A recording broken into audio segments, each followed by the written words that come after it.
The floorboards above creaked like old bones breaking. Each footstep sent dust raining down through the cracks, settling on Lena Ray's dark hair.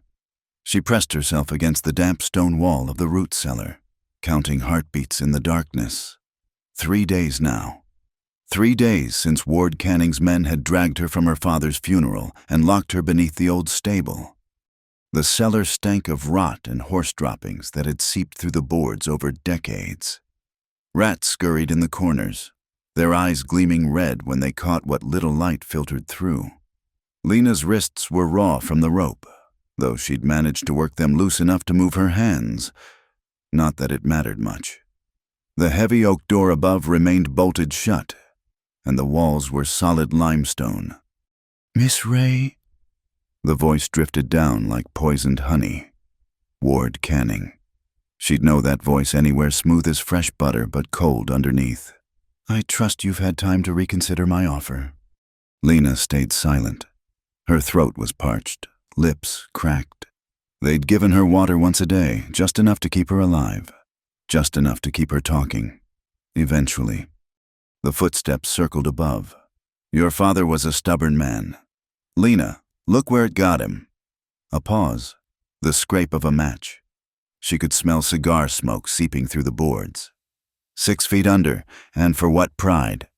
Some misguided sense of honor. Her father. The image of him lying in that pine box flashed behind her eyes. They'd said it was an accident thrown from his horse on a trail he'd ridden 1,000 times. But Lena had seen the bruises on his neck, shaped like fingers. "All I'm asking for is information," Ward continued, his boots creating a slow rhythm above. The location of the water rights he filed, the survey maps, simple things. Papers that rightfully belonged to the community anyway. Lies, all lies. Her father had discovered something on their land, something that had made Ward Canning come calling with offers to buy them out. When her father refused, the accident started. Dead cattle, poisoned wells. Then her father himself. A new set of boots joined Ward's. Heavier. "Boss, maybe we should try a different approach." The voice belonged to Jake Morrison, Ward's foreman. A brute of a man who enjoyed his work too much. "Patience. Jake, Miss Ray is a smart girl. She knows what happens to people who cross me." Lena's fingers found the small knife she'd hidden in her boot 3 days ago. They'd searched her, but not thoroughly enough. The blade was only 3 inches, meant for cutting rope and leather. Not much use against armed men, but it was something. "I'll ask you once more. Lena." Ward called down. "Where did your father hide the survey documents? Where is the proof of the underground spring?" So that was it, the spring. Her father had found it by accident while digging a new well. An underground river, he'd said, enough water to turn the whole valley green, enough to make whoever controlled it the most powerful man in 3 counties. He'd filed the claim in secret, hidden the papers, told only her. "Your silence is wearing on my patience," Ward said. The friendliness in his voice was fading. "Perhaps you need more time to think. Jake, cut her water ration. No water at all." "She'll talk when she's thirsty enough. They always do." The boots moved away. Lena waited until she couldn't hear them anymore, then pulled out the knife. She'd been working on the same floorboard for 2 days, carving away at the old wood where it was softest, if she could make a hole big enough. But even if she escaped the cellar, where would she go? Ward Canning owned half the county.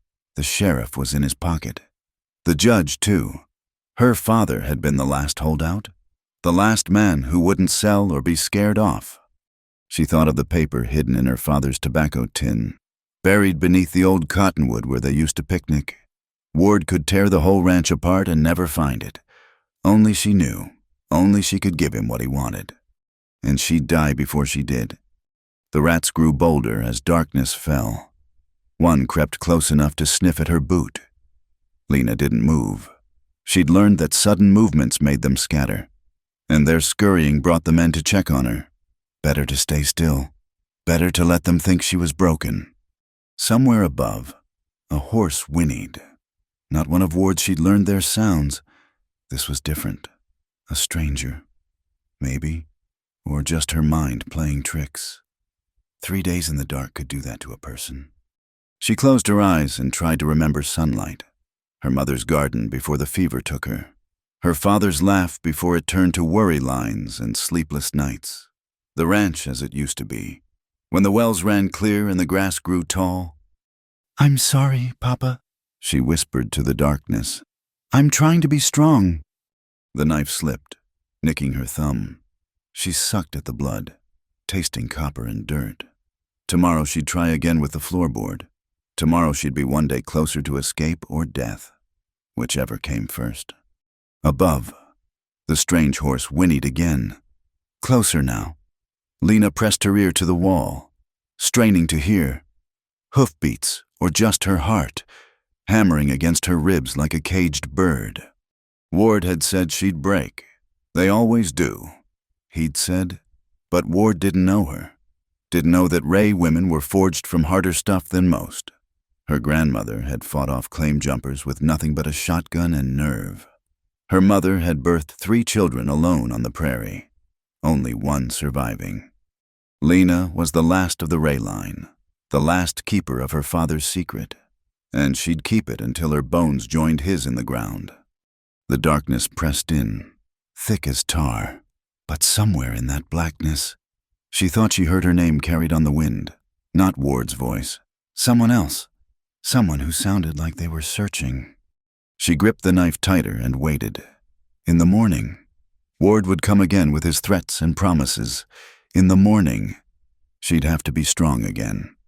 But tonight, in the darkness with the rats and the ghosts of all she'd lost, Lena Ray allowed herself one moment of weakness, one silent tear that tracked down her dirt-stained cheek and disappeared into the earth below. Tomorrow would come soon enough. Tomorrow, with its choices between secrets and survival, between honor and breath. Tonight, she just had to endure. The cellar door scraped open like a coffin lid. Sunlight stabbed down, blinding after days in darkness. Lena squinted, raising a hand to shield her eyes. 2 figures stood silhouetted against the morning sky, Ward Canning in his fine black coat, and Jake Morrison, thick as a barn door and twice as ugly. "Good morning, Miss Ray." Ward descended the wooden steps, each board groaning under his weight.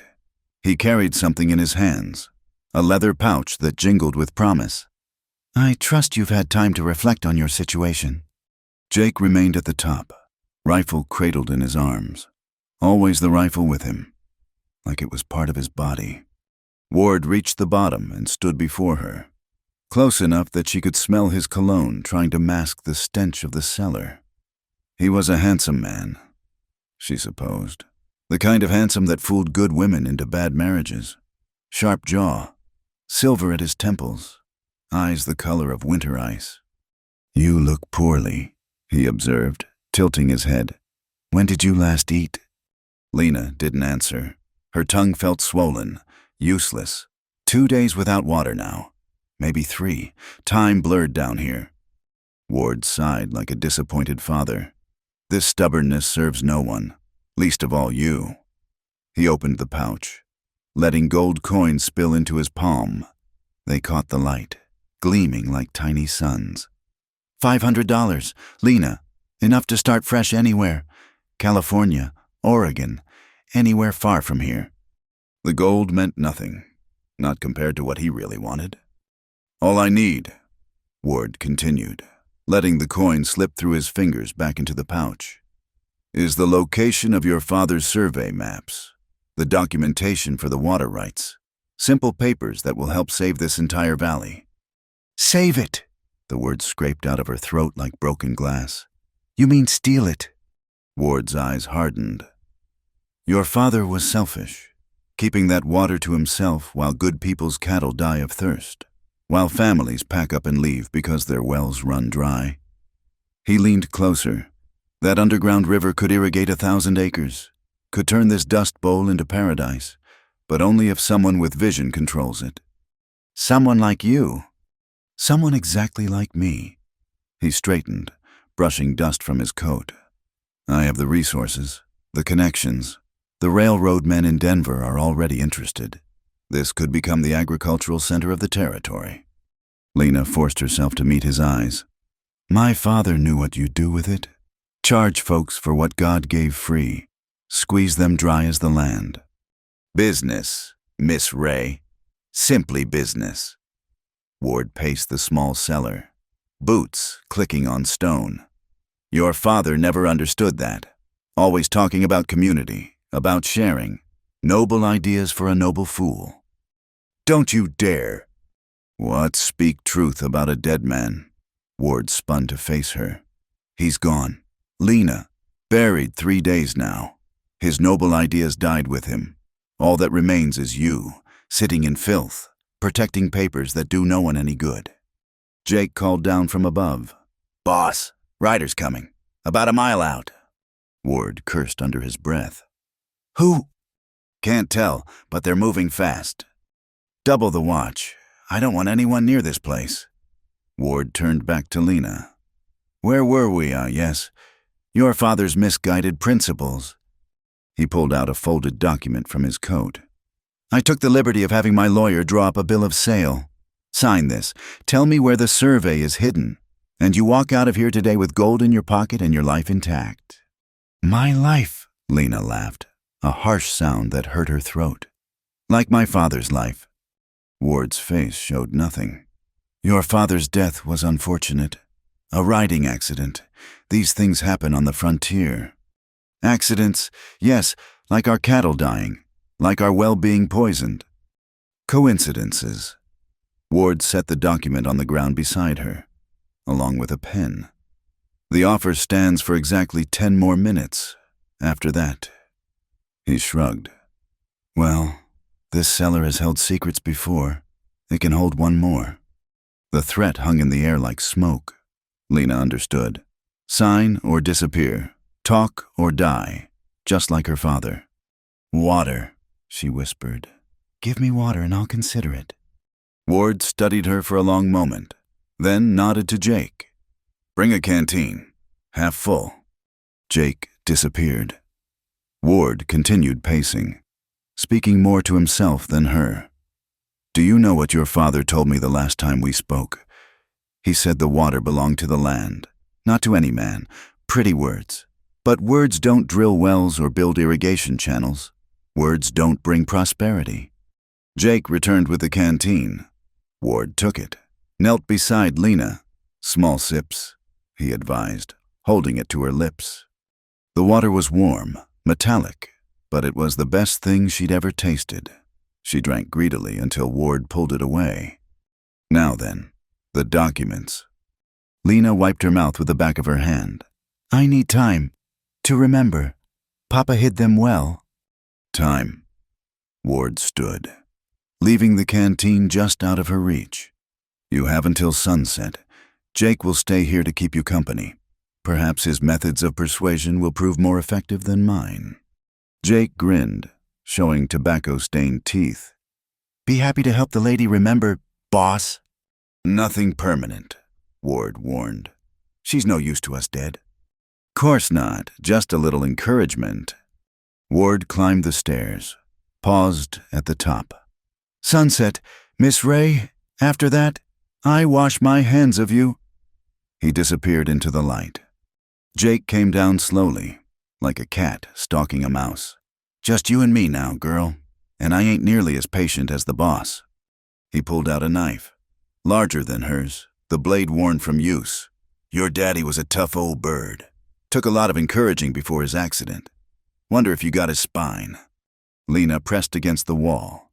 Her hidden knife seemed pitiful compared to his. The papers are gone, burned. Papa destroyed them before he died. Now that's a lie. Jake knelt beside her, close enough she could smell the whiskey on his breath. Boss says you know where they are. Boss is rarely wrong about such things. He grabbed her chin, forced her to look at him. Pretty thing like you, be ashamed to mark up that face. The sheriff will come looking, Lena said. People in town know I'm missing. Jake laughed. Sheriff's in Dodge City till next week. Convenient, ain't it? And folks in town know better than to meddle in canning business. The blade touched her cheek, cold and sharp. "Where are the papers, girl?" Lena's mind raced. The sun through the cellar door was past noon already. Hours until sunset. Hours alone with Jake Morrison. "The old mine," she lied. "Papa hid them in the Buckhorn mine. Said no one would think to look there." Jake considered this. That mine's been closed 10 years, full of cave-ins. That's why he chose it. There's a shaft that's still solid, about 50 feet in. "You better not be lying." The knife pressed harder. "Boss don't like being sent on fool's errands."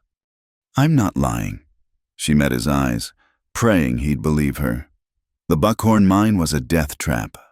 With luck, searching it would buy her time, maybe even cause an accident of their own. Jake stood, sheathed his knife. "I'll tell the boss. But if this is a trick..." He didn't need to finish. He climbed the stairs, slammed the door, shot the bolt home. Darkness swallowed her again. Lena waited until his footsteps faded, then felt for the canteen he'd forgotten. Or maybe not forgotten. Maybe left as torment. Half full. Ward had said, enough to keep her alive, not enough to restore her strength. She drank sparingly, then returned to her work on the floorboard. The lie about the mine would give her hours, maybe until tomorrow if she was lucky, but eventually they'd realize she'd played them false.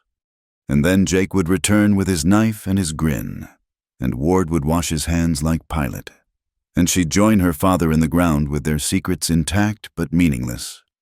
Unless she could escape first, unless someone was looking for her.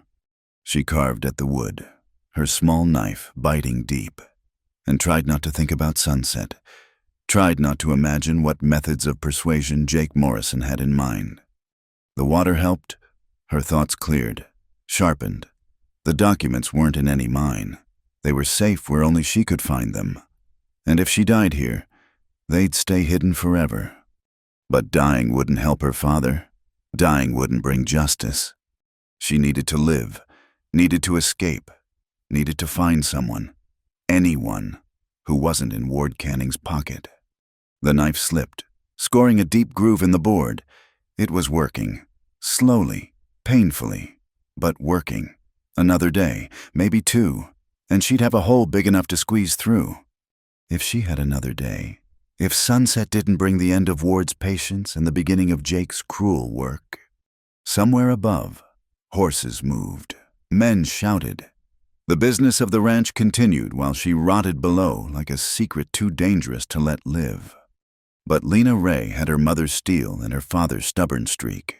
She'd survive this, she'd escape. And when she did, Ward Canning would learn what happened when you cornered a Ray. They bit back, hard. Silas Boone shifted the weight of pelts on his pack horse, squinting against the afternoon sun. The trail from his mountain cabin to town was long and dusty. But beaver fur fetched good prices this time of year, enough to see him through another winter if he was careful. The saloon was crowded when he pushed through the doors. Cowboys, merchants, drifters all seeking whiskey and shade from the heat. Silas found a corner table, ordered a beer, and settled in to wait for Sam Chen, the trader who bought his furs. "You hear about the Ray girl?" 2 men at the bar were talking loud enough for half the room to hear. "Been missing 3 days now." Silas's hand paused halfway to his glass. Lena Ray. He knew that name, though he hadn't thought of it in years. "Missing how?" the other man asked. "Just gone. Day after they buried her daddy. Some say she ran off. Couldn't bear the grief." "And what do others say?" The first man lowered his voice. "But not enough. That Ward Canning knows more than he's telling. Man's been mighty interested in the Ray property lately." "Careful with that talk. Frank, Canning's got ears everywhere." Silas drained his beer, the taste suddenly bitter. Lena Ray, little girl with dark braids who'd found him bleeding in a ditch 10 years back. He'd been 17. Beaten near to death for the crime of being half Apache in the wrong town. She couldn't have been more than 8, but she'd brought him water, bandages stolen from her mother's kitchen, kept him hidden in their barn until he could ride. Never told a soul, never asked for anything in return. Just said it was the right thing to do. "Another beer. Mr. The bartender hovered. "Bottle ready?" "No." Silas stood, tossed coins on the scarred wood. "Sam Chen comes looking. Tell him I'll be back tomorrow." Outside, he untied his horses, mind churning. The race spread was 5 miles north. If Lena was in trouble, if Canning was involved, he owed her. Simple as that. Some debts you carried until you could pay them back. The sun was low when he reached the outskirts of the Ray property. The place looked wrong, too quiet. No smoke from the chimney, no movement in the corrals. A ranch without life was just wood and dirt waiting to blow away. Silas tied his horses in a grove of cottonwoods, approached on foot. His Apache grandmother had taught him to move like smoke when needed. Lessons that served him well in a world that trusted neither side of his blood. 3 men guarded the main house, Canning men by their look-clean clothes, good guns, cruel faces. Another 2 by the barn. Too many for a spread this size unless they were watching for something, or watching over something. He circled wide, using the failing light as cover. The old stable caught his eye. More guards there, which made no sense. The building had been half ruined even when he'd hidden in the barn a decade ago. As darkness fell, he heard them talking. "Boss wants us to check on her again before full dark." "Why bother? She ain't going nowhere." "Jake says she gave up the location. Old Buckhorn Mine. They're heading there at first light." "Bet that's a lie. Ray women are stubborn stock." They laughed, moved toward the stable. Silas followed, silent as a shadow. The guards went inside. He heard the scrape of a bolt, the creak of hinges, then voices, too muffled to make out. They emerged minutes later, one carrying an empty water bucket. "Looks half dead already. Shame. Really pretty little thing. Jake'll make her full dead if that mine story's false." They walked back to their post, still talking. Silas waited until they were gone, then crept to the stable. The main door was barred from outside, but buildings this old had weak spots. He found loose boards along the back wall, pried them free with his knife. Inside was black as a cave. He felt his way forward, guided by instinct and the faint sound of breathing that wasn't his own. His boot struck something. A door in the floor, bolted shut. The bolt was heavy but not complicated. He worked it free, lifted the door. The smell that rose up was foul waste and fear and despair. "Who's there?" A voice from the darkness below, weak but wary. "Friend," he said quietly. "You remember a boy you helped once found him beat bloody by Sawmill Creek?" Silence. Then Silas Boone. "Same. Coming down." He dropped through the opening, landed soft on packed earth. She was pressed against the far wall, barely visible in the faint moonlight from above. Torn dress, tangled hair, eyes too big in a face gone hollow with thirst and hunger. "How did you—" She started to stand, swayed. He caught her before she fell. "Easy. We gotta move fast. Can you ride?" "They killed him." Her fingers clutched his shirt. "They killed my father." "I know. Heard talk in town. But right now, we need to get you gone." She pulled back, seemed to gather herself. "There's something I need. Papa's journal. It's hidden. Later. Guards'll check again soon." "No." Her voice gained strength. "Without it, they win. Everything Papa protected dies with him." Silas heard footsteps outside. "Where?" "The old well, behind the house, buried in an oilcloth at the base." More footsteps, voices, coming closer. "Up," he said, boosting her through the opening. She climbed like her limbs were made of lead, but she climbed. He followed, pulled her toward the loose boards. "Hey!" a shout from behind. "Someone's here!" They squeezed through the gap as the stable door burst open. Silas grabbed Lena's hand, ran for the cottonwoods. Shots cracked in the darkness. Men yelled. Boots pounded earth. His horses were where he'd left them. He threw Lena onto his riding mount, swung up behind her. The pack horse would have to follow or be lost. They rode hard into the darkness, Canning's men firing blind behind them. Lena slumped against him, barely conscious. He could feel her ribs through the torn fabric of her dress, could smell the cellar still clinging to her hair. 2 miles out, he slowed, listened. No pursuit yet, but it would come. Ward Canning didn't let prizes slip away easy. "The journal," Lena mumbled against his chest. "Have to go back." "Not tonight. Tonight we get you somewhere safe." "Nowhere's safe. Not from him." Maybe not, but Silas knew places in the mountains where 100 men could search and find nothing. Places where a hurt woman could heal and plan her next move.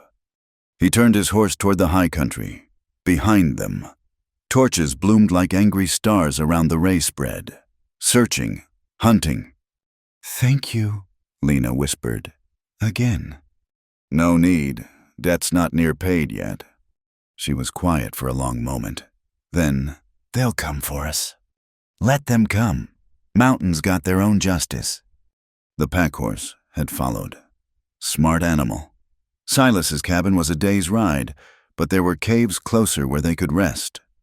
Hide. Figure out what came next. Lena's breathing evened out. Not quite sleep, but close. Exhaustion and trauma taking their toll. He held her steady, guided the horse by stars and memory. 10 years ago, she'd saved him without question. Tonight, he'd returned the favor, but this wasn't over. Ward Canning had killed for less than what Lena knew. He'd follow. He'd bring men and guns and cruel intentions. Silas touched the knife at his belt. His grandmother's people knew about fighting when the odds were bad. His father's people too, though they'd called it different names. Either way, he'd learned young that sometimes the only choice was to stand and fight or run and die. With Lena Ray's weight against his chest and her enemies at his back, Silas Boone rode toward the mountains and whatever rough justice awaited there. The debt wasn't paid, not by half. But it was a start. The cave was cold and damp, but it was shelter. Silas had built a small fire near the entrance, just enough to warm them without sending smoke signals to their pursuers. Lena sat wrapped in his spare blanket, staring at the leather satchel in her lap like it held the secrets of creation. Which, in a way, it did. "Papa always kept this bag close," she said, running her fingers over the worn leather. "Even slept with it under his pillow those last weeks." Silas poked at the fire with a stick. What made him start writing things down? Fear. She opened the satchel carefully, as if something might escape. "He knew they were closing in, said if anything happened to him, this would be my inheritance." She pulled out a journal, its pages yellowed and water-stained. A folded map, some legal documents. And at the bottom, wrapped in oilcloth, a small tin box. "He used to say the land had secrets," Lena continued, opening the journal. "Stories written in stone and water. He spent years learning to read them." Her father's handwriting was cramped but clear. Silas watched her face as she read, saw her eyes widen. "Listen to this." She held the journal closer to the firelight. "Followed the old Apache trail past Blackhorn Ridge.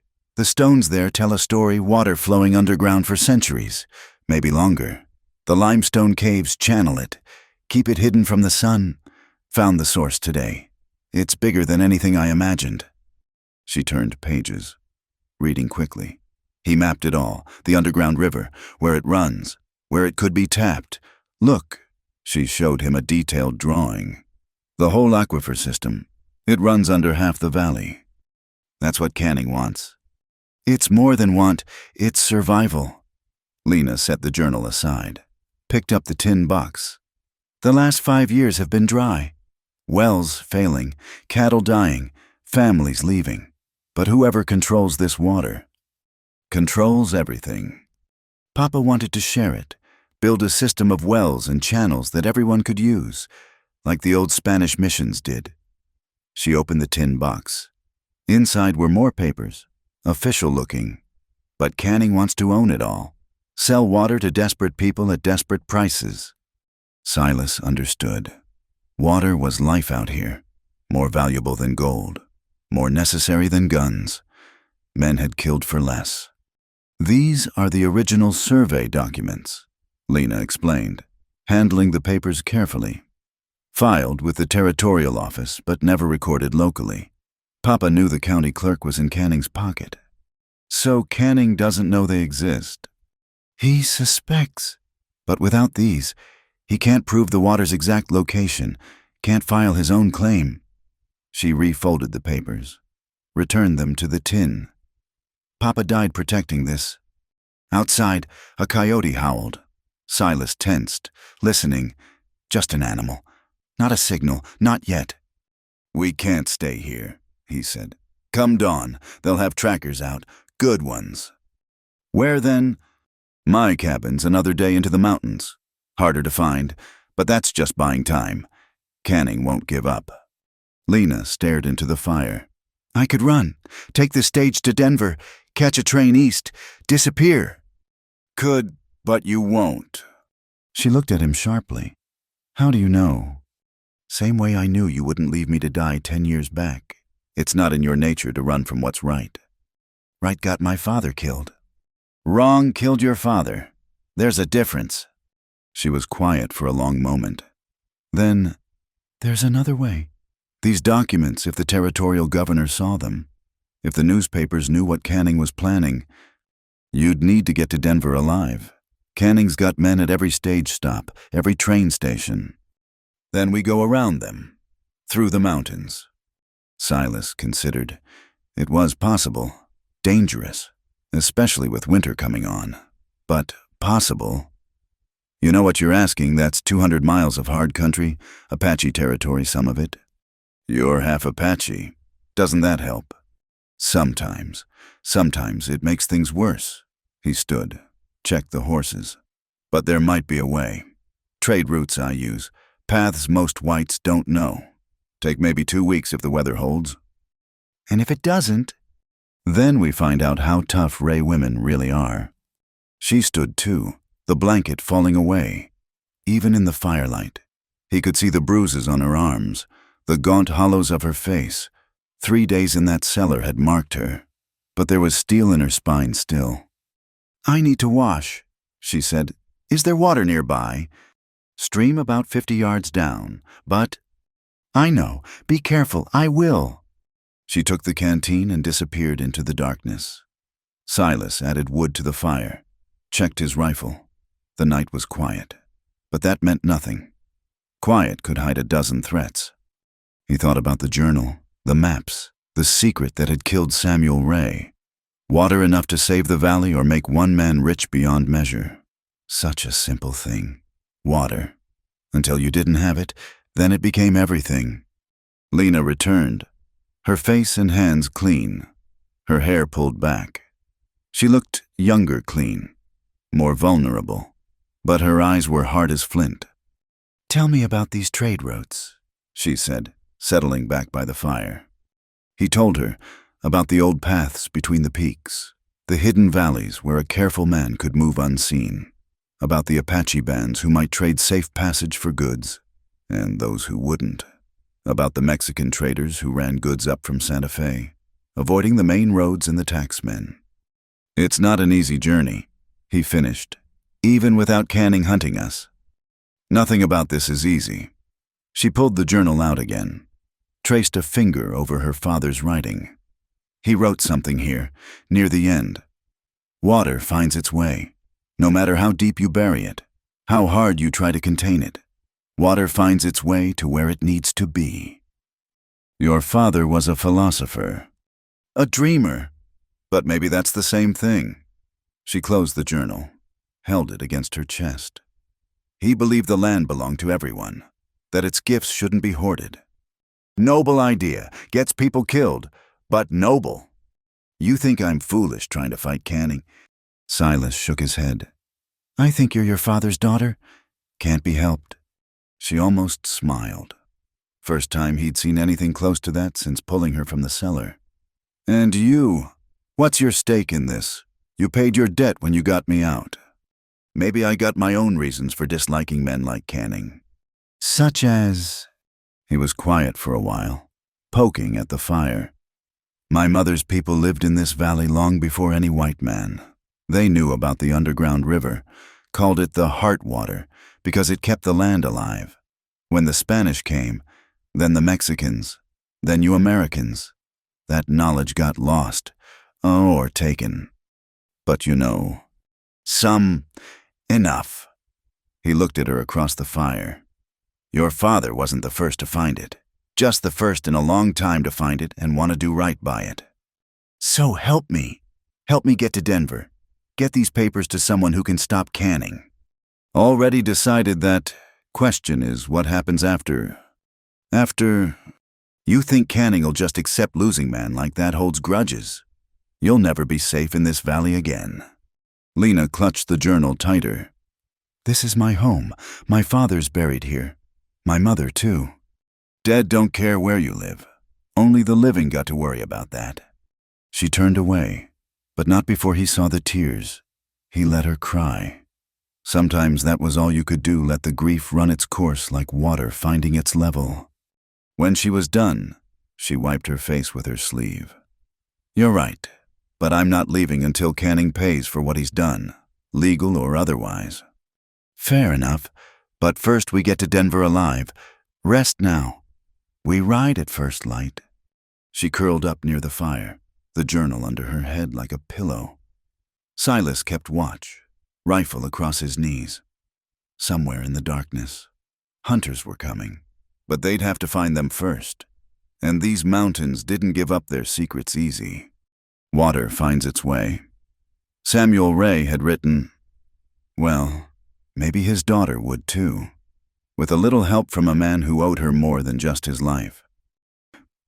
Silas Boone settled in for a long watch and thought about water and justice and the price of both in a dry land. The morning came too soon, cold and gray with the promise of snow. Silas had dozed fitfully through the night, jerking awake at every sound. Now he watched Lena sleep, curled tight around her father's journal like a child with a treasured toy. He hated to wake her. Sleep was the only peace she'd find for a while. Time to move, he said quietly, touching her shoulder. She came awake instantly, eyes wide with fear before recognition settled in. How long? Near dawn. We need distance before they pick up our trail. They broke camp quickly, erasing signs of their presence. Lena moved stiffly, the days in the cellar having taken their toll, but she didn't complain. Just tucked the journal inside her dress, close to her heart, and mounted up. The trail wound higher into the mountains, following a creek that tumbled down from the peaks. Silas led them away from the obvious paths, through stands of aspen already turning gold with autumn. Beautiful country, but unforgiving. There, he pointed to a dust cloud rising from the valley below. Riders, moving fast. Lena shaded her eyes, counting. 8, maybe 10. Canning's not taking chances. Neither are we. Silas turned his horse up a steep game trail. This way. They climbed for hours, the horses laboring in the thin air. The pack horse stumbled once, nearly going down, but recovered. Lena rode in silence, gripping the saddle horn with white knuckles when the trail narrowed to nothing beside a sheer drop. By noon, they'd reached a high meadow where Silas called a halt. The horses needed rest, and they needed to plan. Can't keep running blind, he said, sharing out dried meat and hardtack from his supplies. Need to be smart about this. Lena barely touched the food. How far to your cabin? Half a day, maybe more with them pushing us. He studied the sky. Weather's turning too, snow before nightfall, I'd guess. Will that help us or them? Depends on how hard it comes down. Light snow, they can still track us. Heavy snow, he shrugged. Heavy snow can kill you just as dead as bullets. She pulled out the journal, flipped through pages. Papa wrote about a trading post. McCready said the owner was honest. Old Joe McCready? He's honest enough, long as you pay in gold. Silas considered. It's 2 days north of here. Might could resupply there, get news. Would Canning's men look for us there? Probably, but Joe don't care much for Canning. Might be we could work something out. A rifle shot echoed across the meadow. Then another. Silas grabbed Lena, pulled her down behind a fallen log. The horses danced nervously, but didn't bolt. See anything? She whispered. He peered over the log, scanning the tree line. No, but that was closer than I like. Another shot, from a different direction. They were being bracketed, pushed toward somewhere specific. Mount up, Silas said, quiet as you can. They slipped away from the meadow, leading the horses until they were back in timber. Behind them, more shots, signals, not aimed fire. Yet, the game trail split. Silas took the higher path without hesitation. It was steeper, more dangerous, but it led to rocky ground where tracks would be harder to follow. You sure about this? Lena asked as her horse scrambled for footing. No, but down is where they want us to go. They climbed until the trees thinned and the world opened up into gray stone and sky. The wind hit them like a fist, cold enough to steal breath. Below, the valley spread out like a map, the riders visible as dark specks against the gold grass. They've split up, Lena observed, half still following, half circling around, trying to cut us off. Silas pointed to a notch between two peaks. That's our way. Once we're through there, terrain gets too rough for most horses. What about our horses? Mine know these mountains. Yours, we'll see. They pushed on as the first snowflakes began to fall. Fat, lazy flakes at first, then smaller ones driven horizontal by the wind. The temperature dropped fast. Lena hunched in the saddle, her thin dress no match for the weather. Silas pulled up, dug through his pack. Here. He handed her a wool shirt, much too big but warm. Put it on over your dress. What about you? I've lived through worse. Which was true, but not by much. The storm was building faster than he'd expected. They reached the notch as the snow turned serious. The world narrowed to a few feet of swirling white. Silas dismounted, led his horse by feel as much as sight. Lena followed, trusting him to find the way. How much further? She called over the wind. Hour, maybe 2. If they didn't freeze first. If the horses didn't slip and fall into the void, he knew waited just feet away on either side. A shot cracked through the storm, impossibly close. Silas spun, saw a figure emerging from the white, Jake Morrison, ice in his beard, rifle raised. End of the line. Breed, Jake called. Give us the girl and you might walk away. Silas pushed Lena behind him. Can't do that. Figured you'd say that. Jake's grin was visible even through the snow. Boss said you'd be stubborn. Said to make an example if you were. The shot came from behind.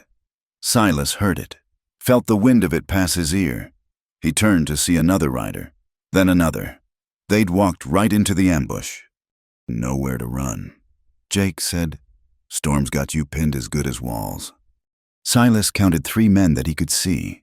Maybe more hidden in the storm. Bad odds. But the storm cut both ways. They couldn't see any better than he could. Lena, he said quietly. When I move, you run. Follow the cliff face left.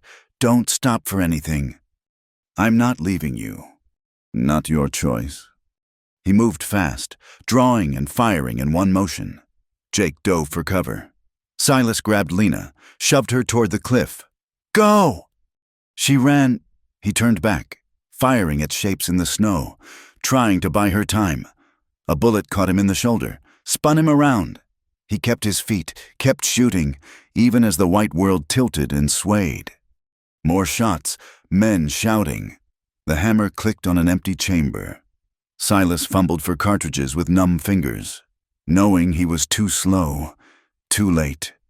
Then new gunfire from a different direction. A rider burst through the snow. No, 2 riders. The ambushers scattered, confused, in the chaos. Silas saw his chance. He whistled sharp and high. His horse came, trained to that sound. He hauled himself into the saddle, kicked the animal into motion. Lena. He had to find Lena. She was pressed against the cliff face where he'd sent her. Her father's journal clutched to her chest. He reached down, pulled her up behind him. Hold on. They rode blind through the storm, trusting the horse to find footing behind them. Gunfire continued, but growing fainter. Whoever those riders were, they'd given them a chance. Miles later, or what felt like miles, Silas found shelter in an overhang of rock that blocked the worst of the wind. They tumbled from the horse, Lena catching him as his legs gave out. "You're shot." She pulled his coat aside, saw the blood. "Oh God, you're shot." Had worse, which was a lie. The shoulder burned like fire, and he was losing blood fast. "Need to pack it? Snow will help." She worked quickly, efficiently, using strips torn from her petticoat to bind the wound. Her hands were gentle but sure. "Where did you learn this?" "You're not the first hurt man I've tended." She tied off the bandage. "Though you're the first I've gotten shot over." "Won't be the last if you stay in this country." She sat back, studied him, snow in her dark hair, her father's stubbornness in her eyes. "Why did those riders help us?" "Don't know. Maybe they weren't helping us. Maybe they just don't like canning either." He leaned against the rock, suddenly very tired. "A lot of people don't like canning." "We can't stay here." "No, but we can't travel either. Not in this." The storm showed no sign of breaking. If anything, it was getting worse. "Come morning, if I'm still breathing, we move." "You'll be breathing." She said it fierce, like she could make it true by will alone. "You have to be. I can't do this alone." "Sure you can. You're race stock, tough as leather, stubborn as stone." He closed his eyes. "Journal's safe." "Yes." "Good. That's what matters." "No." Her hand found his. "That's not all that matters. Not anymore." He wanted to ask what she meant, but the darkness was pulling at him, warm and inviting despite the cold. He felt her settle against him, sharing heat, sharing strength. Outside their small shelter, the storm raged on. Ward Canning's men were out there somewhere, lost in the white. The mysterious riders, too, all of them dancing to the tune of wind and snow and the secrets written in water. But for now, in this moment, there was just the two of them, a half-breed tracker and a rancher's daughter, bound together by old debts and new dangers, alive, against the odds, still fighting. It wasn't much, but it was enough. The snow kept falling, covering their tracks, covering the blood, covering everything in clean white silence. And somewhere beneath it all, the underground river flowed on, patient as stone, inevitable as time itself. Dawn came pale and cold. The storm finally spent. Silas woke to find Lena curled against him, her breath misting in the frigid air. His shoulder throbbed with each heartbeat. But he was alive. That was something. "We need to move," he said, his voice rough. She stirred, sat up quickly. "How's the wound?" "Still attached. That's what counts." He tried to sit up, gritted his teeth against the pain. "Help me up." Together they managed to get him standing. The world tilted for a moment, then steadied. Their horses had survived the night, huddled together against the cliff face. Smart animals. "Can you ride?" Lena asked. "Can you walk, because that's the only other choice." She helped him mount, then climbed up behind him. The packhorse followed, loyal despite everything. They picked their way through snow-covered rocks, moving slow but steady. By midday, they dropped below the worst of the snow. The sun even showed itself, weak but welcome. Silas guided them to a stream where the horses could drink. "Let me check your shoulder," Lena said. The bandages were soaked through with blood. She cleaned the wound best she could with snow melt, rebound it with the last of her petticoat. "You're burning up," she said, feeling his forehead. "Fever's setting in." I know. He'd been through this before. The next day or two would tell whether he'd live or die. "There's a place not far, old trapper's cabin. We can hole up there." "What about Canning's men?" "Dead or lost, most likely. Storm like that don't play favorites." He pulled himself back in the saddle. "But there'll be more. Always more with men like him." They found the cabin as the sun was setting. It wasn't much one room, dirt floor, gaps in the walls, but it had a roof and a fireplace. Luxury, considering. Lena got him inside, onto a pile of old furs that served as a bed. He was shaking now, fever taking hold proper. She built a fire, melted snow for water, did what she could. "Talk to me," she said, sitting beside him. "Stay awake." "About what?" "Anything. Tell me about your mother's people." So he did, rambling stories about his grandmother, the medicine woman who'd taught him to read sign and track game, about summers spent in the high country, learning which plants healed and which killed, about the day soldiers came and everything changed. "She told me I'd have to live in two worlds," he said, teeth chattering despite the fire. "Never fully part of either, but maybe that would make me stronger." "Did it?" "Some days, other days it just makes me tired." Lena wiped his face with a cool cloth. "My mother used to say something similar. Said women had to be twice as strong as men because we carried twice the burden." "Smart woman." "She was, until the fever took her." Lena stared into the fire. "I was 12. Papa never quite recovered from losing her. I think that's why he threw himself into the ranch, into finding that water, something to believe in besides grief." Silas reached for her hand. His own was hot, dry. "He'd be proud. What you're doing." "Would he? I got you shot. Almost got us both killed. And for what? Some papers that might not even matter." "They matter. You know they do." She squeezed his hand. "Rest now. I'll keep watch." But he couldn't rest. The fever brought dreams, memories mixed with nightmare. His grandmother's voice warning of dark times ahead. His mother crying as soldiers led her away. Lena in that cellar, and 100 other cellars he couldn't save her from. He woke to gunfire. No just branches breaking under snow. Lena was asleep beside him, her head on his good shoulder. The fire had burned low. He added wood, moving careful not to wake her. His fever had broken. He was weak as a kitten, but the worst was past. Outside, new snow was falling, covering their tracks again. Maybe their luck would hold a little longer. Lena stirred. "You're awake. How do you feel?" "Like I've been shot and dragged through a blizzard." "So better than yesterday." She sat up, checked his bandages. "The bleeding stopped. That's good." "Your turn to talk," he said. "Tell me about this water, what your father really found." She pulled out the journal, opened it to a marked page. He spent months exploring those caves, mapping the underground channels.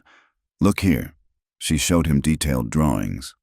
"The main river runs deep, but there are places where it comes close to the surface. Natural wells waiting to be opened." "How many?" "Dozens, maybe more. Enough to irrigate the whole valley if done right." She turned pages. "But it's not just about the water. It's about who controls it. Papa found something else down there." "What?" "Spanish gold. Not much, but enough to prove the old story's true. The conquistadors hid treasure in those caves, used the water system to move it. That's what Canning really wants control of, both water and whatever wealth is hidden." Silas studied the maps. His grandmother had told stories about Spanish gold, but he'd thought them just tales. "Does Canning know about the gold?" "Papa thought so. Said Canning had been asking questions, hiring men to explore the old mines." She closed the journal. "But without these maps, he's searching blind. The cave system is too complex, too dangerous. So we get these to the governor, expose Canning's plans." "It's not that simple." Lena stood, paced the small cabin. Canning owns judges, lawmakers, probably half the territorial government. We need more than just papers. We need witnesses, proof of what he's done. The murder of your father. Can't prove that. They made it look like an accident. Then we make him confess. She looked at him. How? Men like Canning, they get arrogant when they think they've won. Get him talking, maybe in front of the right people. You mean use me as bait? I mean give him what he thinks he wants. Let him believe he's won, then turn it against him. Lena was quiet for a long moment. Then, it could work, but we'd need help, people we can trust. That's the hard part. Trust is scarce in this country. Those riders who helped us, we need to find out who they were. Agreed. But first we get you somewhere safe. Then I'll do some asking around. We get somewhere safe. I'm not leaving you. Not after... She gestured at his shoulder. Not after everything. Lena! No, we're in this together now. You said I couldn't do it alone. Well, neither can you. He knew that tone. Ray stubbornness. Sure as sunrise. All right, together. But we do this smart. No more running straight into ambushes. Agreed. She sat back down beside him. There's a town about 30 miles north, Coopersville. Papa had a friend there, a newspaper man named Thomas Chen. Maybe he could help. Chen Sam's cousin. You know him? Know of him. Man who prints truth instead of what folks want to hear. Not popular, but honest. Then that's where we start. She looked at him, something soft in her eyes. After you're healed enough to travel. Day or two, no more. Silas? She hesitated, then leaned down and kissed his forehead. Gentle, like blessing a fever. Thank you for everything. He caught her hand. That's twice now you've saved me. Once from dying, once from living without purpose. Figure that makes us even. Not even close, but she smiled when she said it. Outside, the snow continued to fall. Inside, they sat together in the dim light, planning impossible things. An Apache half-breed and a rancher's daughter against the most powerful man in the territory. David and Goliath, Silas thought. Except David had God on his side. All they had was truth, stubborn courage, and a dead man's journal full of secrets. Sometimes, though, that was enough. His grandmother had taught him that. Water finds a way. Samuel Ray had written. Maybe Justice did too. Given time and the right kind of pressure, they'd find out soon enough. But for now, in this moment, they were alive and together and still fighting. In a hard land where most stories ended in dust and sorrow, that felt like its own kind of miracle. The fire crackled. Snow whispered against the walls. And somewhere deep beneath the earth, the ancient river flowed on, carrying its secrets toward whatever reckoning waited in the days to come. The campfire crackled in the darkness, sending sparks up toward stars so bright they seemed close enough to touch. 3 days had passed since they'd left the cabin. 3 days of careful travel, watching for pursuit, rationing what little food remained. Now, camped in a grove of pines, they finally felt safe enough to rest properly. Lena sat close to the fire, her father's journal open in her lap. She'd been reading it again, memorizing every detail.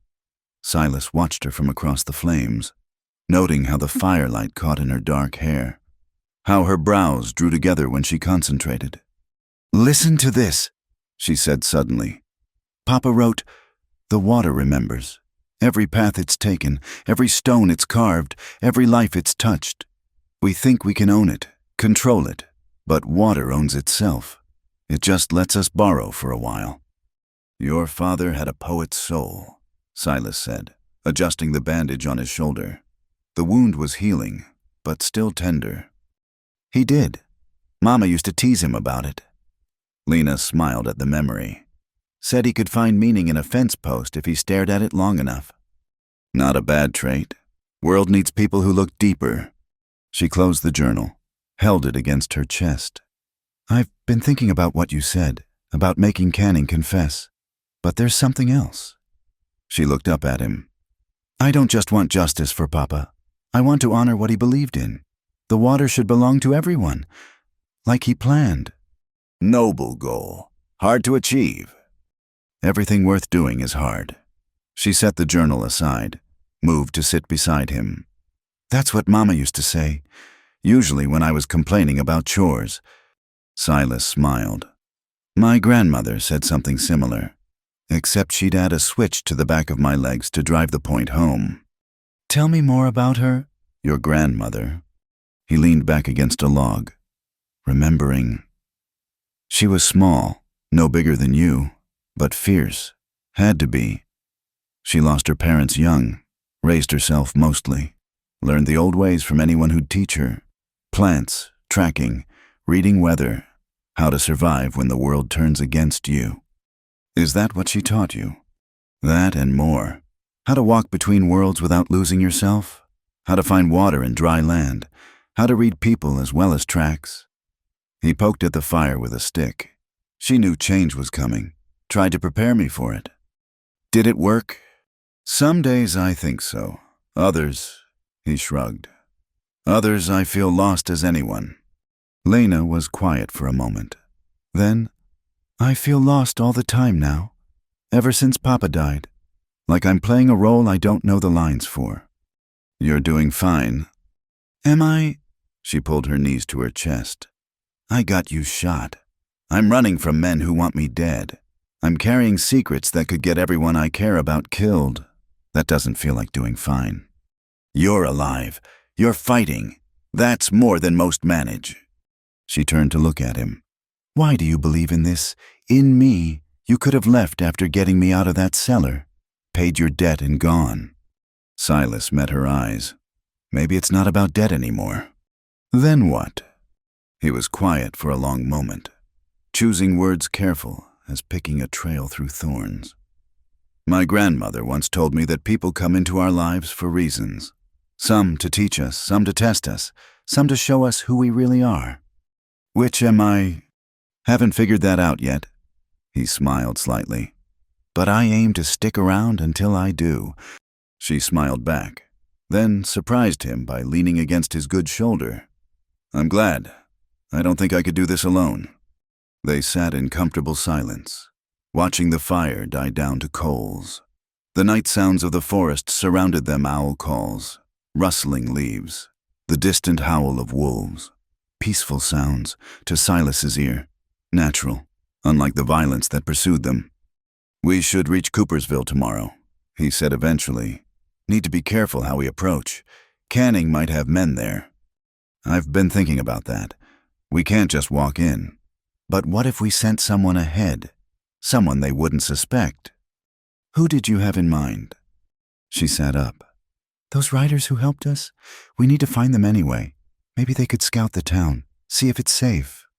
If we can find them, if they're willing. Everything's if, right now. She stood, stretched. But we have to try. Papa believed the water could save this valley. I have to believe we can save his dream.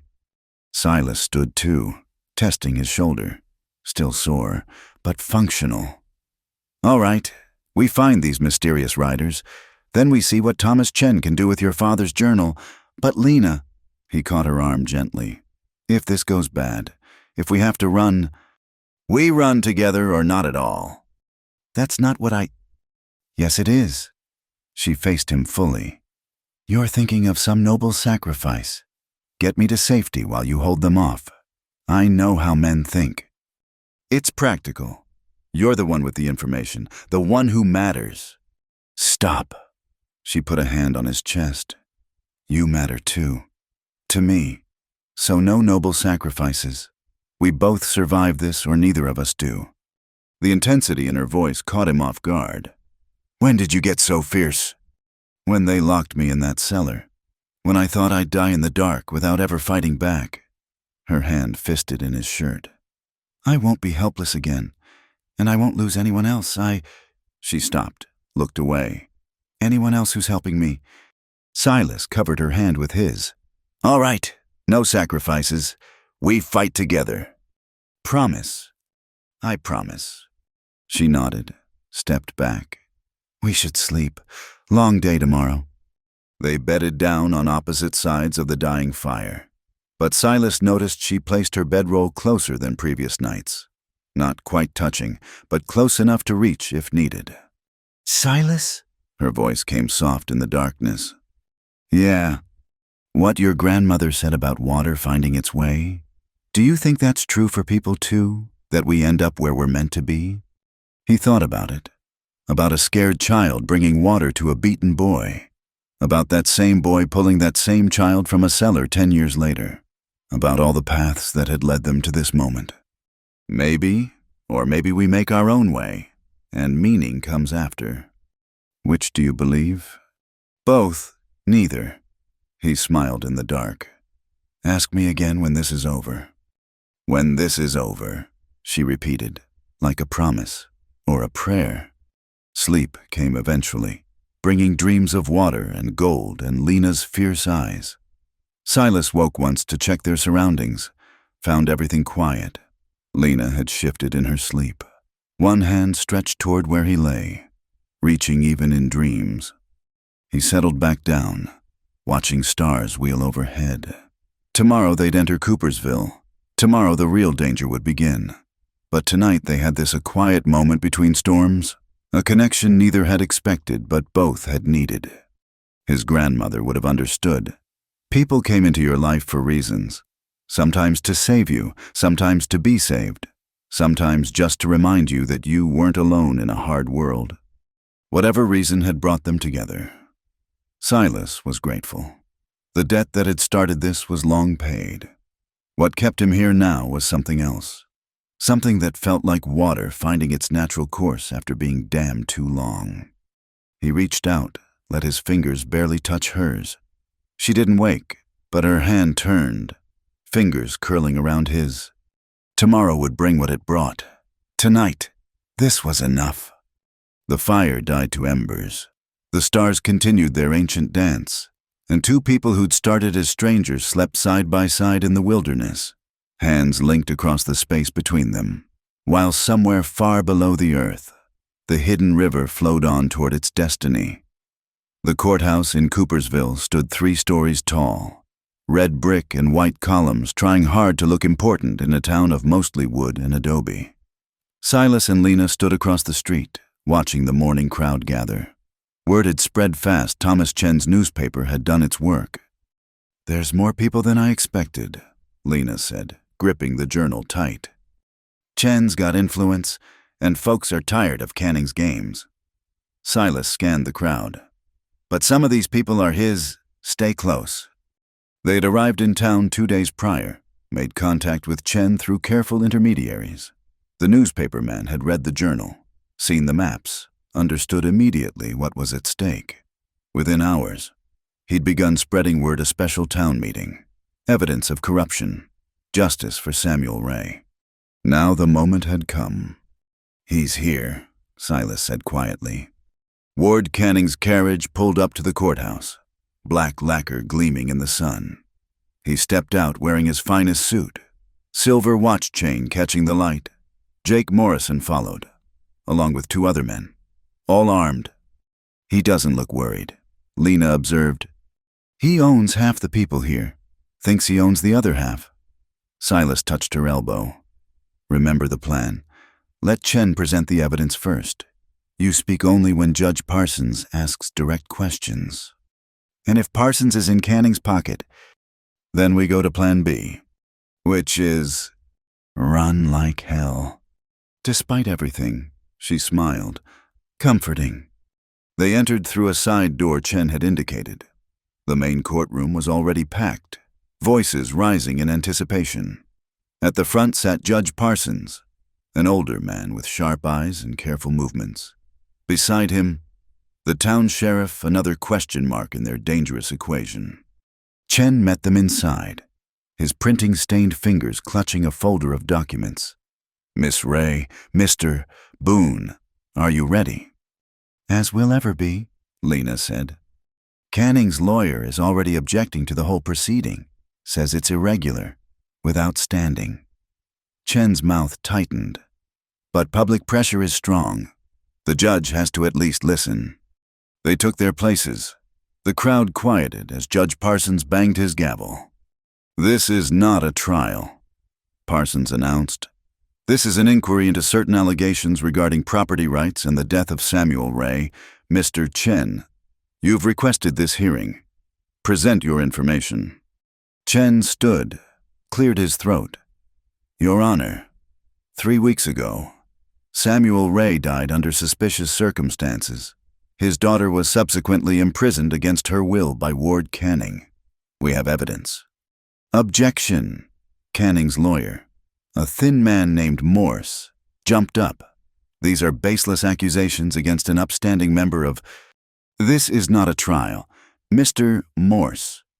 Judge Parsons said, "I'll hear the evidence." Chen continued, laying out the case methodically. The underground river, the water rights Samuel Ray had filed, his mysterious death, Lena's imprisonment. With each point, he referenced the journal, showed maps, presented documentation. The crowd murmured, some shocked, others skeptical. Canning sat perfectly still, his face showing nothing. "Miss Ray," Judge Parsons finally said, "these are serious accusations. Do you have anything to add to Mr. Chen's presentation?" Lena stood. Silas saw her hands tremble slightly, but her voice was steady. "Your Honor, my father was a good man. He wanted to share the water with everyone, make the valley prosper. Ward Canning wanted to own it all. When my father refused to sell, accidents started happening. Our cattle died. Our well was poisoned. Then my father—" "Enough," Canning stood suddenly. "I've listened to these lies long enough. Your Honor, this girl is clearly disturbed by grief. Her father's death was tragic but accidental. As for her wild tales of imprisonment, I have the scars to prove it," Lena said quietly. The room went silent. She rolled up her sleeves, showed the rope burns on her wrists. 3 days in a cellar beneath Mr. Canning's stable. No food, little water. His man Jake Morrison threatened worse if I didn't reveal where my father's documents were hidden." "She's lying," Morrison growled, but people were already looking at him differently. "Your Honor," Canning's lawyer tried again. "Even if some unfortunate misunderstanding occurred—" "Misunderstanding?" Silas stood now. "I pulled her from that cellar myself, half dead from thirst and fear." "The word of a half-breed drifter," Morse sneered. "The word of a man who saw what he saw." Judge Parsons said sharply, "Mr. Canning, these are serious allegations. What do you say to them?" Canning straightened his coat, smiled the smile that had charmed and fooled so many. "Your Honor, I've tried to help the Ray family through their difficulties. Yes, I offered to buy their land at a very generous price. Yes, I was concerned when Miss Ray disappeared after her father's funeral. If some of my employees were overzealous in trying to find her, I apologize. But these claims about water rights and murder fantasy—" "Then you deny knowledge of the underground river." "What underground river? Samuel Ray was a dreamer. Your Honor, always talking about water where there was none." Chen stood again. "Then perhaps Mr. Canning can explain this." He produced a paper from his folder. "A telegram sent to his associates in Denver. I quote, 'Have located Ray's water source. Moving to secure rights. Expect significant returns once controlled.'" The crowd stirred. Canning's face darkened. "Where did you get that?" "Does it matter you just denied knowledge of any water source? This is illegal private communications. Were provided by someone in your organization who grew troubled by your methods," Chen said calmly. "Someone who witnessed Samuel Ray's final meeting with you. Someone who heard you threaten him." All eyes turned to Canning. His controlled mask was slipping. "Your Honor, may we approach?" Morse asked desperately. But the crowd was restless now. Voices rose, some calling for justice, others defending Canning. Silas moved closer to Lena as the mood turned ugly. "Order!" Judge Parsons banged his gavel. I'll have order or clear the court. In the chaos, Silas saw Jake Morrison's hand move toward his gun. He tensed, ready to grab Lena and run. Then Ward Canning laughed. It was a cold sound that cut through the noise like a blade. Everyone turned to stare. "You want the truth?" Canning asked, his voice carrying easily. "Yes, I know about the water. Yes, I tried to buy it. This valley is dying, and I have the resources to save it." But Samuel Ray was too stubborn to see reason. "So you killed him," Lena said. Canning's eyes fixed on her. "Prove it," Ward, his lawyer, warned. "No, let them try." Canning stepped forward. "Yes, I detained Miss Ray. She had information vital to this community's survival. Yes, I was firm in my questioning. Sometimes leadership requires difficult choices." "That's a confession," someone shouted. "To what trying to save this valley?" Canning spread his hands. "I've brought prosperity to this region. Jobs, development, growth.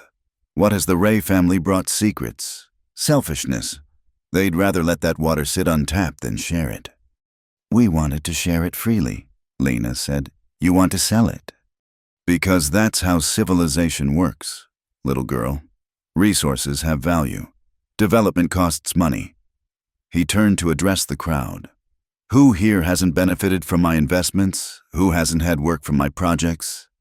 Some in the crowd nodded, murmured agreement. Others looked uncertain.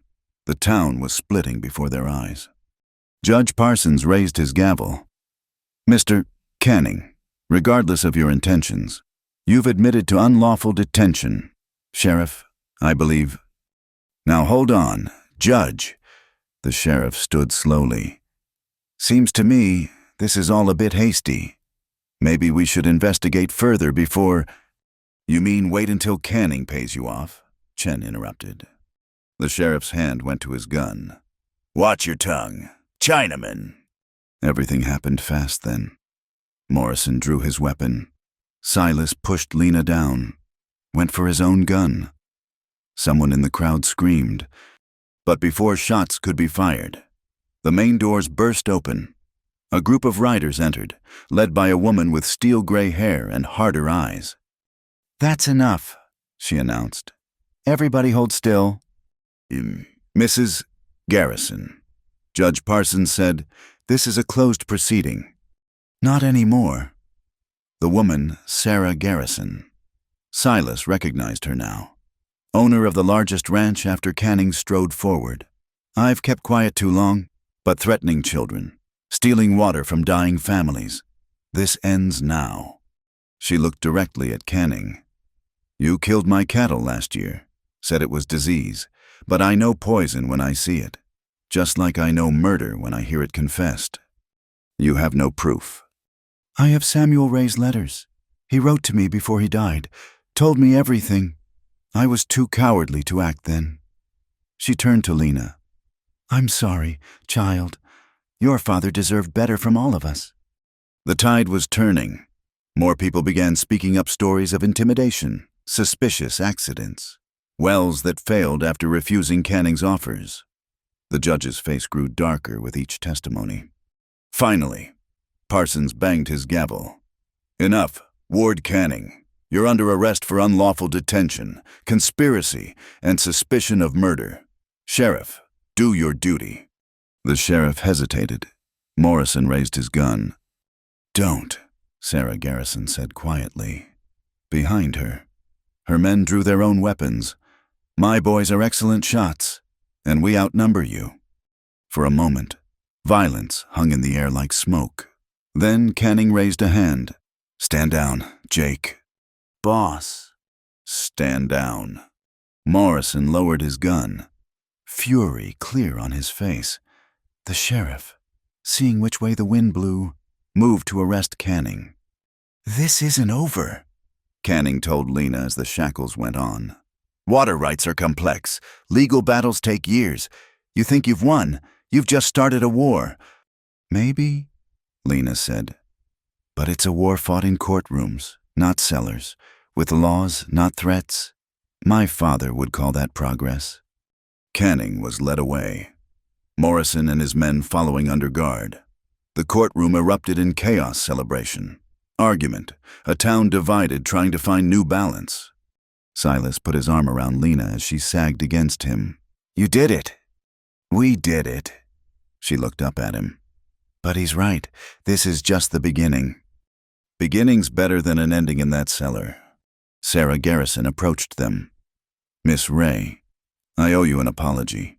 Your father came to me for help, and I turned him away. Fear made a coward of me." "You're here now," Lena said. "That matters. I'd like to help, if you'll let me. The water rights. Developing them properly, it'll take resources. Influence, partners." Lena straightened. "Partners, not owners. The water belongs to the valley." "Agreed." Sarah smiled. "Your father raised you right." As they talked details, Silas stepped back, watching. The immediate danger had passed, but Canning was right. The real fight was just beginning. Legal battles, development disputes, the challenge of turning an underground river into shared prosperity. But looking at Lena Strong despite her ordeal, determined to honor her father's vision, he knew she was up to it. Ray women were tough as leather, stubborn as stone, and he'd be there beside her for whatever came next. Some debts, he was learning, you never fully paid, you just kept earning the right to try. The dust cloud rising from Blackhorn Ridge could be seen for miles. Ward Canning had fled during the night, breaking free from the town's small jail with help from Jake Morrison and his remaining loyal men. Now they were at the ridge, exactly where Silas had feared they'd go. "They're trying to destroy the water source," Lena said, lowering the field glasses. "If they can't have it, no one will." Silas checked his rifle for the third time. Around them, Sarah Garrison's men prepared their weapons. The morning sun was harsh, promising another scorching day. "Could they do it?" Sarah asked. "Cave in the whole system?" "With enough dynamite, maybe." Silas had studied the maps in Samuel Ray's journal. But they'd have to know exactly where to place the charges. One wrong move and they'd flood themselves out. "Papa's journal," Lena said quietly. "They don't have it, but Canning saw enough during the hearing. He might remember." "Then we can't wait." Sarah turned to her foreman. "Tom, take half the men around the north side. We'll go straight in." "That's what he's expecting," Silas said. "Canning's smart. He'll have positioned his men for a direct assault." "You have a better idea." Silas looked at Lena. "There's another way into those caves. Your father marked it on the maps. Comes up behind where they'd likely set defenses." "The old Apache path." Lena nodded. "But it's narrow, dangerous." "Everything about this is dangerous." He turned to Sarah. "Give me 4 good men who can climb and shoot. We'll go in the back way while you create a distraction out front." "And me," Lena said. "No, you stay here where it's safe." "We've had this discussion." Her jaw set in that familiar stubborn line. "I know those caves. Papa took me down a dozen times. You need me." Before he could argue further, gunshots cracked across the ridge. One of Sarah's scouts came riding hard. "They've got sentries posted," he reported. "Soon as they spotted us, started shooting. No way to approach without taking fire." "How many?" "Counted 6 outside. No telling how many in the caves." Sarah cursed. "We're outnumbered if Canning gathered all his supporters." "Numbers don't matter in those caves," Silas said. "Too narrow for more than 1 or 2 men at a time. That's our advantage if we can get inside." More shots echoed. Someone was keeping them pinned down while Canning worked inside. "We go now." Silas decided. "Sarah, start your distraction in 20 minutes. Make it loud." "You'll never make it around in 20 minutes," Sarah protested. "We will if we ride hard and climb fast." He selected 4 men who looked capable. "Leave the horses when the trail ends. From there, it's hands and feet." Lena was already mounting her horse. Silas grabbed her reins. "This isn't about stubborn pride," he said quietly. "You could die in there." "So could you." She met his eyes. But that water is my father's legacy. I won't let Canning destroy it. Either I go with you, or I find my own way in. Choose. He knew that tone, knew that look. Ray women, stubborn as stone. Stay close, he said finally. And if I tell you to run, you run.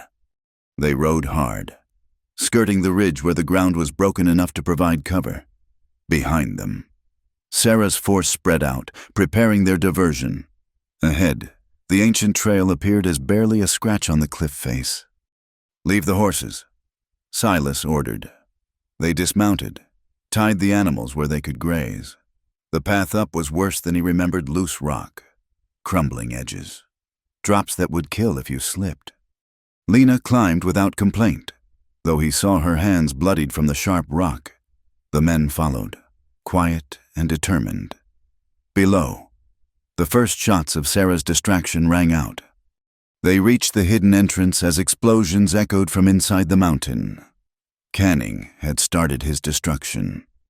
Dynamite, one of the men said. They're really going to do it.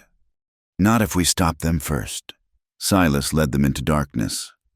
The caves were as Samuel Ray had mapped them, a maze of passages carved by water over centuries, some wide enough for wagons, others so narrow they had to turn sideways.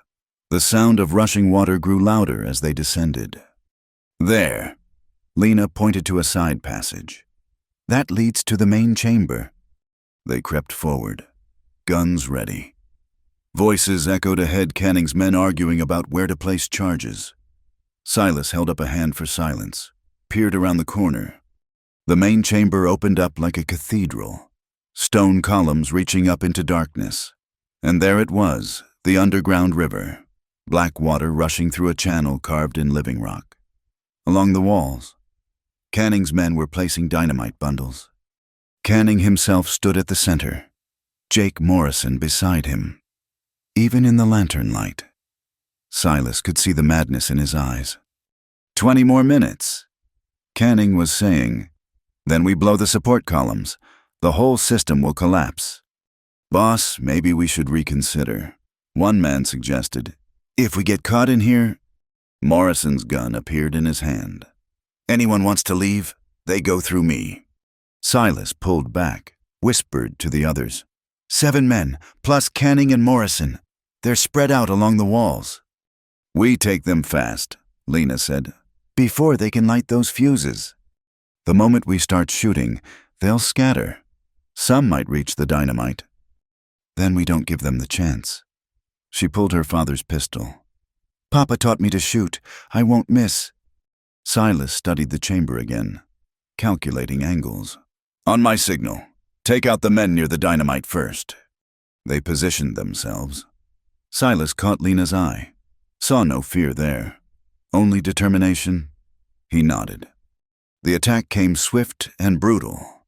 Silas dropped the man nearest the largest dynamite cache. Lena's shot took another in the shoulder, spinning him away from the fuses. The other men opened fire, catching Canning's force by surprise. Ambush, Morrison roared, diving for cover. The chamber erupted in gunfire, muzzle flashes like lightning in the darkness. Men shouted, scattered, fell. Silas kept shooting, picking targets carefully. No wild shots that might hit the dynamite. The fuses, Canning screamed. Light them! One man made it to a bundle, struck a match.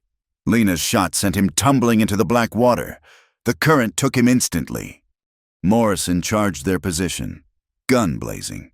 One of Sarah's men went down. Silas turned, fired, saw Morrison stagger but keep coming. The big man was hard to kill. Then Lena stepped out from cover, placed herself between Morrison and Silas. Her gun came up steady. For my father, she said, and pulled the trigger. Morrison's eyes widened. He took 2 more steps, then crashed down like a felled tree. No, Canning appeared from behind a column, gun aimed at Lena. Silas moved without thinking, throwing himself forward. The shot meant for Lena caught him in the side, spun him around. He hit the ground hard, gun skittering away. Silas, Lena dropped beside him, pressing her hands to the wound. Canning advanced, gun steady. You should have taken my offer. Girl, could have been rich, could have lived. Rather die poor and honest than live rich and rotten. Your father said the same thing. Canning smiled coldly. Right before A shot echoed through the chamber. Canning looked down at the spreading red stain on his chest. Surprised. Behind him, Sarah Garrison lowered her smoking rifle. That's for my poisoned cattle, she said, and for Samuel Ray. Canning fell to his knees, then forward. The gun dropped from his hand, clattered on stone. Around the chamber, his remaining men threw down their weapons, hands raised. Get those fuses out, Sarah ordered her men. Carefully, and someone help that man. Lena was crying, pressing harder on Silas's wound. Don't you dare die. You promised no noble sacrifices. Not noble, he managed. Just slow. She laughed through her tears. You idiot. Men rushed to help, bringing bandages, water. The wound was bad but not fatal. The bullet had passed through his side, missing anything vital. Lucky, they said. Silas didn't feel lucky. He felt like he'd been kicked by a horse. The dynamite's secured. Someone reported, caves are safe. And the water? Lena asked. Flowing like always. Take more than Ward Canning to stop that river. Lena looked down at Silas. We did it. Papa's dream is safe. You did it, he corrected. I just tried to keep up. She leaned down, kissed his forehead. We did it together, like you promised. As they carried him from the caves, Silas heard the river rushing in its ancient channel, water finding its way, just as Samuel Ray had written, and maybe people too, finding their way to each other through darkness and danger. The sun was setting when they emerged, painting the ridge in shades of gold and red. Canning's reign was over. The water would flow free, shared by all as Samuel Ray had envisioned. There would be work ahead, legal documents to file, irrigation systems to build, a community to heal from years of fear. But for now, in this moment, it was enough to be alive, to have won, to have found something worth fighting for. Silas reached for Lena's hand. She took it, held tight. What now? She asked. Now we heal, then we build together. Together, she agreed, and her smile was brighter than the setting sun. The courtroom in Denver was grander than anything in Coopersville, with polished wood panels and windows that reached toward heaven. 6 months had passed since the shootout at Blackhorn Ridge. 6 months of legal battles, testimonies, and careful documentation. Now it all came down to this moment. Lena stood before Judge William Harrison, her father's journal in her hands. She wore a simple black dress, her hair pinned up proper. Beside her stood Thomas Chen, who'd become their legal advocate, and Sarah Garrison, whose influence had opened doors that might have stayed closed. Silas sat in the gallery, his side still aching on cold mornings. He watched Lena with pride that went deeper than words. The scared girl he'd pulled from that cellar had become a woman of steel and purpose. Miss Ray, Judge Harrison said, his voice filling the grand room. The court has reviewed all documentation regarding the water rights claimed by your late father, Samuel Ray. The territorial surveyor has confirmed the legitimacy of his findings and proper filing. The underground aquifer system beneath Blackhorn Ridge is indeed as described. Lena's hands tightened on the journal, but her voice stayed steady. Thank you, Your Honor. Furthermore, the judge continued, given the evidence of conspiracy and violence perpetrated by the late Ward Canning in his attempts to seize these rights illegally, the court sees no impediment to granting full and clear title to the water rights as originally filed. A murmur ran through the packed courtroom. Lena closed her eyes briefly, shoulders sagging with relief. However, Judge Harrison raised a hand for silence. The court is interested in your stated intentions for these resources. Water rights of this magnitude typically go to those with the capital to develop them. You are a young woman of limited means. How do you propose to proceed? Lena straightened, lifted her chin. Your Honor, my father believed the water beneath our valley belonged to everyone who lived there, not to one man or one company, but to the community. With the help of Mrs. Sarah Garrison and other local ranchers, we've formed the Blackhorn Valley Water Cooperative. She opened the journal, showed pages of careful planning. Every family in the valley can buy shares in the cooperative for what they can afford. The poorest will pay in labor, helping dig the irrigation channels. The water will be distributed based on need, not wealth. No one will go thirsty while others prosper. A noble idea, the judge said. But idealism doesn't dig wells or build infrastructure. Sarah Garrison stood. Your Honor, I've pledged half my fortune to this project. Other ranchers have committed resources as well. Mr. Chen has secured interest from investors who believe in ethical development. This isn't just idealism, it's a new way of doing business in the West. And the territorial government's position? Judge Harrison asked. A man in the gallery stood Governor Evans himself. The territory supports this venture fully, Your Honor. Too many communities have died from drought while a few hoarded resources. The Blackhorn model could show a better way forward. Judge Harrison nodded slowly. Very well. The court grants full water rights to the Blackhorn Valley Water Cooperative, to be administered according to the charter submitted. May this venture prove that justice and prosperity can flow from the same source. The gavel came down. The courtroom erupted in celebration. Lena turned, searched the crowd until she found Silas. Their eyes met across the space, saying everything words couldn't. Later, outside on the courthouse steps, the group gathered in the spring sunshine. Chen shook hands all around, grinning wider than anyone had ever seen him. We've made history today, he said. This will be front-page news from here to San Francisco. It's just the beginning. Sarah reminded them, now comes the hard work of making it real. We'll make it real, Lena said. For my father, for everyone who's been driven off their land by drought and greed. People began to drift away, talking excitedly about the future. Finally, only Lena and Silas remained on the steps. You did it, he said softly. We did it. She moved closer, took his arm. None of this would have happened without you. You'd have found a way. Ray women always do. She smiled at that. Maybe, but I'm glad I didn't have to find out. She paused, looking up at him. What will you do now the danger's past? Your debt is more than paid. Silas was quiet for a long moment, looking out at the busy Denver streets. I've been thinking about that, about debts and reasons and finding where you belong. And he turned to face her fully. My grandmother used to say that water always knows where it needs to go. It might take time, might seem to wander, but eventually it finds its true course. Silas. I found mine. Lena. Took me longer than water would. But I found it. He touched her face gently. If you'll have me. Her answer was in her kiss, there on the courthouse steps with all of Denver to witness. When they finally pulled apart, her eyes were bright with tears. Is that a yes? He asked, though he knew the answer.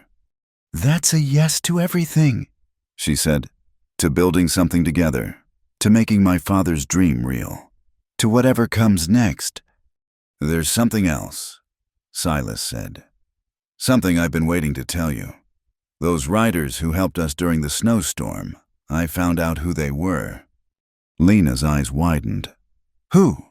Apache, my mother's cousins. Turns out they'd heard about Canning, about what he was doing, decided to even the odds a little. He smiled. They want to meet you, the woman who fought for water rights for everyone, including them. I'd be honored. They walked down the steps together, into the bustling city and their new life. There would be challenges ahead, wells to dig, channels to build, communities to unite. Not everyone would welcome change, especially change that included Apache and Mexican families as equal partners.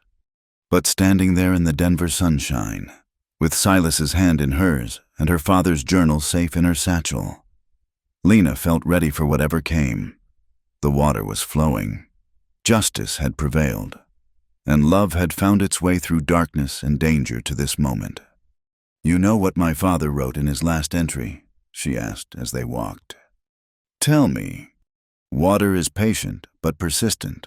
It can carve through the hardest stone. Given time, so too with justice, so too with love. We must be like water, patient, persistent, always seeking our true course." "Smart man. Your father—" I think he would have liked you. Even though I'm a half-breed drifter who got his daughter shot at.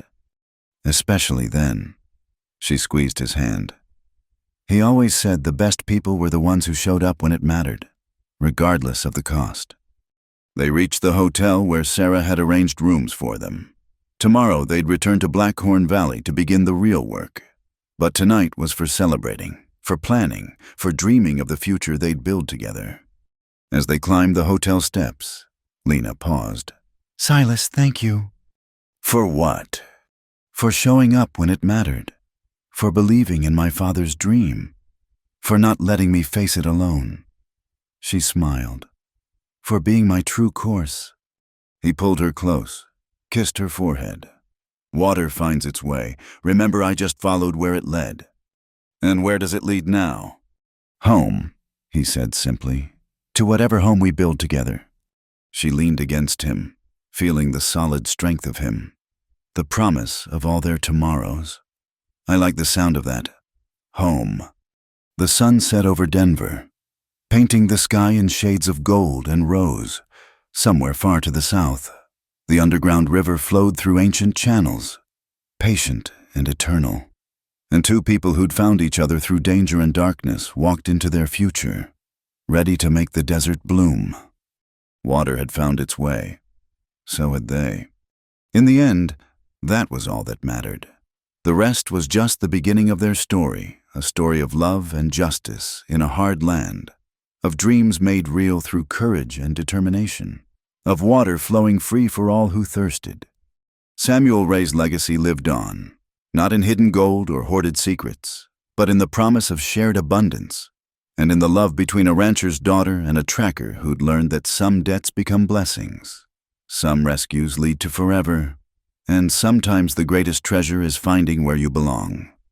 The water flowed, the valley would bloom, and two hearts that had begun as strangers beat now as one, proof that in the wildest of lands, love could still find a way.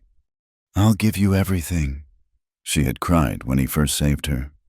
Now, standing together at the threshold of their new life, they knew the truth. They had already given each other everything that mattered.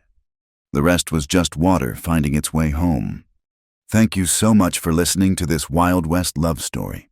If you enjoyed this tale of courage, justice, and romance in the American frontier, please let me know in the comments where you're listening from. I'd love to connect and hear your thoughts about Lena and Silas's journey. Don't forget to subscribe to Wild West Stories 1850 and hit that like button. And if you really want to help more people discover these authentic frontier tales, please press the hype button to share this story with others who love the romance and adventure of the Old West. Until next time, partners.